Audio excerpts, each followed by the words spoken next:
बहू बनी मुसीबत। गांव माधोपुर में शशि बहन का परिवार रहता था। शशि का एक बेटा, बहू और बेटी थी। पति और बेटा किसान थे जो सुबह खेत में जाते और सारा दिन मेहनत के बाद शाम को घर लौटते। शीला भी घर में रहकर सिलाई का काम करती। शीला की बेटी भी बड़ी समझदार थी। वो घर के काम में माँ का हाथ बटाती। लेकिन बहू का हाल निराला था। वो काम कम और मिन-मेख ज्यादा निकालती, जिससे शशि और उसकी बेटी काफी परेशान रहते। एक दिन, माँ ये क्या है? ओहो, जितना बोलो लेकिन आप लोगों को तो कुछ समझ में ही नहीं आता। भाभी क्या हुआ? और माँ अभी सिलाई कर रही हैं, उन्हें बार बार मत उठाइए। मुझे बताइए हुआ क्या है? ये देखो सोनम, दूध उबल रहा है और बस गिरने ही वाला है। वो तो शुक्र है कि मैं आ गई, वरना तो बह जाता सारा। अरे पर मैं तो अभी देखकर गई थी और गैस भी धीमी थी।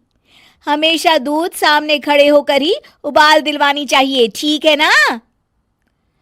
सोनम को मेघा की बात पर गुस्सा आ जाता है, लेकिन क्लेश ना हो ये सोचकर वो चुपचाप वहां से चली जाती है और सोचती है कि वो कैसे मेघा को सबक सिखाए। एक दिन मेघा ने कहा, सोनम, अरे ओ सोनम, कहाँ हो? ऐसा कैसे कर सकती हो तुम? क्या हुआ भाभी? जब देखो परेशान सी घूमती हो। खुश रहा करो भाभी, इससे ना स्किन ग्लो करती है। सोनम, फेस तो मेरा वैसे भी ग्लो करता है, देखो। और कितनी गुणी भी हूं मैं। तुम्हें तो शादी करके दूसरे घर जाना है। देखो जरा, देखो अपने कमरे का हाल देखो, सारा संतरे का छिलका जमीन पर फैला है। अरे ससुराल में ऐसे ही रहोगी क्या? भाभी करना ही क्या है, वहीं पड़े पड़े सूख जाएंगे, फिर पीस कर पैक बना लेंगे। आप भी ना भाभी, चिल करो। मेघा गुस्से से वहां से निकल जाती है। हर बात पर मीन मेक करने वाली मेघा एक दिन फिर चिल्लाने लगती है, माँ, अरे माँ सुनो तो जरा। अब क्या हुआ मेघा, क्यों चिल्ला रही हो? माँ ये देखो, देखो जरा, ये कांच का कटोरा जिसे टेबल के किनारे रखा है। अरे किसी का एक हाथ लगेगा और ये गिरकर टूट जाएगा। तभी मेघा के कमरे से कुछ गिरने की आवाज आती है। वो भागकर कमरे में जाती है, जहां उसके पीछे शशि भी आ जाती है। मेघा के कमरे में उसका शीशा गिर जाता है। लगता है बहू, तुमने अपना शीशा कोने में रखा होगा, तभी गिर गया। जरा दूसरों को सीख देने से पहले खुद भी अमल कर लिया करो। वहीं कमरे में पर्दे के पीछे छिपी सोनम हंस रही होती है। मेघा काफी परेशान रहती है कि उसके साथ ये क्या हो रहा है। वो सोचती है कि कैसे वो अपनी सास और ननद के सामने खुद को होशियार साबित करे। एक दिन मेघा सोनम से कहती है, सोनम, आज ना मैं तुम लोगों को चाइनीज बनाकर खिलाती हूँ। देखना मैं कितना अच्छा खाना बना लेती हूँ। फिर तुम भी ना ससुराल जाकर वैसा ही खाना बनाना और सबका दिल जीत लेना। मेघा किचन में जाती है। घर पर आज सभी मौजूद हैं, तो वो लोग भी मेघा के हाथ के खाने का इंतजार करते हैं। किचन में मेघा ढेर सारा चाउमीन बनाती है और हर किसी की प्लेट में डालकर सबको दे देती है। अचानक उसका पति हिमांशु बोल उठता है, थू, थू, क्या है ये? कितना गंदा बना है, छी! मेघा की शक्ल रोनी सी हो जाती है कि तभी सोनम बोल पड़ती है, ओहो भाभी, ये क्या बनाया है? ऐसा बनाऊंगी मैं ससुराल में जाकर, तो वो लोग तो पक्का मुझे भगा देंगे ऐसा खाना खाकर। पूरा घर हंसने लगता है। तभी मेघा की सास कहती है, कोई बात नहीं बहू, कभी कभी ऐसा हो जाता है, पर हाँ, दूसरों को सीख देने से पहले खुद का सही होना सबसे ज्यादा जरूरी होता है। दहेज, समाज क्या कहेगा? हमें तो आपकी बच्ची पसंद आ गई है। हमारे लड़के की कद काठी के हिसाब से देखे तो दोनों की जोड़ी बहुत अच्छी लगेगी। जैसा आप सही समझे। बेटा योगेश, तुम दोनों को अगर टाइम चाहिए तो आपस में अकेले में कुछ बात कर सकते हो, हम बाहर चले जाते हैं। जी पिताजी, जैसा आप कहें।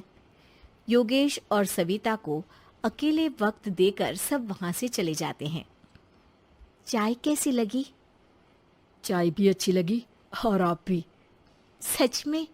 हाँ, मैंने तो फोटो देख के ही हाँ बोल दिया था। मुझे भी आप अच्छे लगे। आपको कुछ पूछना हो तो पूछ लीजिए, जैसे खाना बनाना आता है या नहीं, घर के क्या क्या काम कर लेती हूँ, वगैरह वगैरह। वो तो मेरी माँ आपकी माता जी से पूछ ही लेंगी, वो मेरा डिपार्टमेंट नहीं है। इधर योगेश और सविता जिंदगी भर का साथ जोड़ने की बात कर रहे थे। उधर सविता के पापा योगेश के पिताजी के सामने हाथ जोड़ के खड़े थे। देखिए, हमारा बेटा पढ़ा लिखा है, अच्छी नौकरी करता है, उसमें जितना पैसा लगा है कम से कम उतना तो मिलना चाहिए ना। 10 लाख से कम में तो नहीं हो पाएगा। बेटी हमारी बहुत होनहार है और 7 लाख भी तो कम नहीं होते हैं ना जी। अगर आप हमारी बेटी को शादी के बाद काम करने देंगे तो 3 लाख तो 6 महीने में ही कमा लेगी।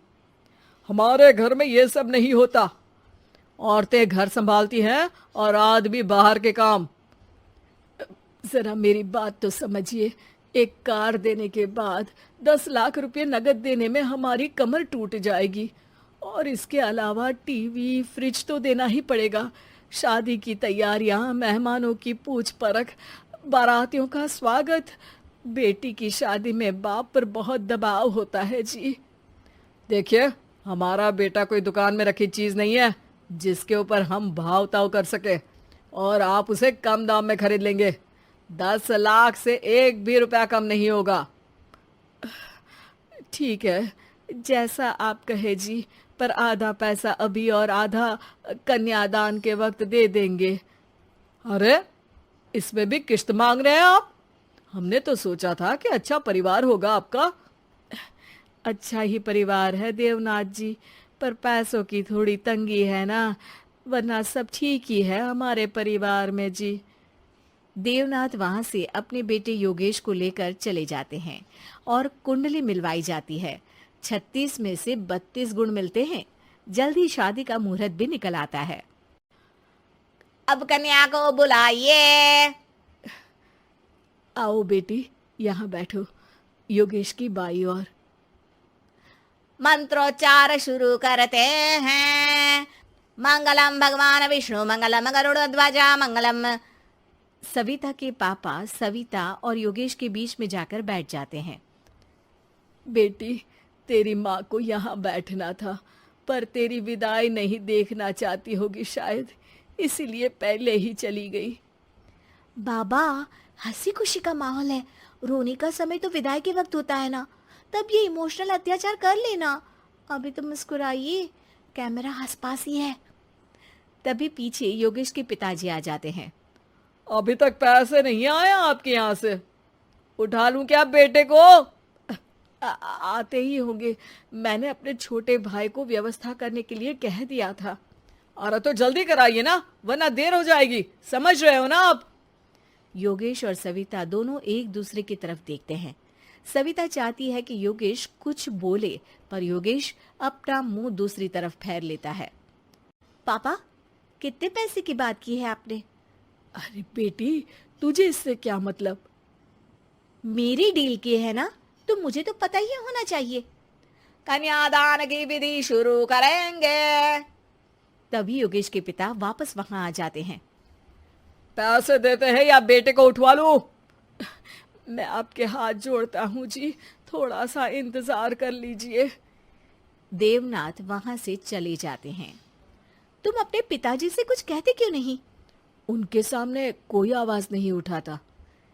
ऐसा नहीं है, कोई तो उठाएगा ही। तभी वहां सविता के चाचा एक बैग लेकर आते हैं और सविता के पापा को देते हुए कहते हैं, 9 लाख ही हुए।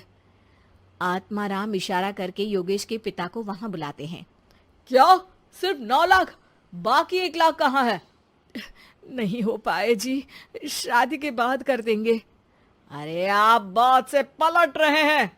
जल्दी से अभी के अभी पूरे पैसे लाइए, वरना बेटे को उठाऊं क्या? देखिए मैं आपके पाँव पड़ता हूँ। रुक जाइए पापा, रिश्ते हाथ पकड़कर जोड़े जाते हैं, पांव पकड़कर नहीं। बेटी तू चुप रह। नहीं, ये कब से बस कह ही रहे हैं कि उठवा लूं, पर कोई उठ ही नहीं रहा।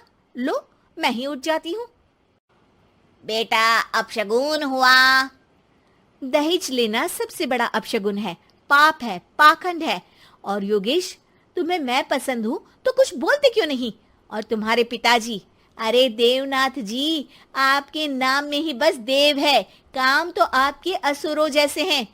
पर गलती आपकी नहीं, गलती मेरे पिताजी की है, जो आप जैसे लोगों को घर की दहलीज भी चढ़ने देते हैं। लेकिन एक बात साफ है, मैं आपके घर की दहलीज कभी नहीं चढ़ूंगी। अरे बेटा, समाज क्या कहेगा? यही कहेगा कि सविता के भीतर की माँ दुर्गा जाग गई थी, जिसने पापा के खिलाफ, गलत के खिलाफ आवाज उठाई। आसपास के लोगों ने जोरदार तालियां बजाई। समाज की तालियों से पता चला कि समाज क्या कहेगा। समाज ने सविता की बात को स्वीकार भी किया और उसको अपने सर आंखों पर भी बिठा लिया। सविता के पिता में हिम्मत जागी और उन्होंने कहा, देवनाथ जी, आप कह रहे थे ना बेटे को उठा लूं क्या? उठा लीजिए। हमारी बेटी को आपका लड़का पसंद नहीं है और हमें आप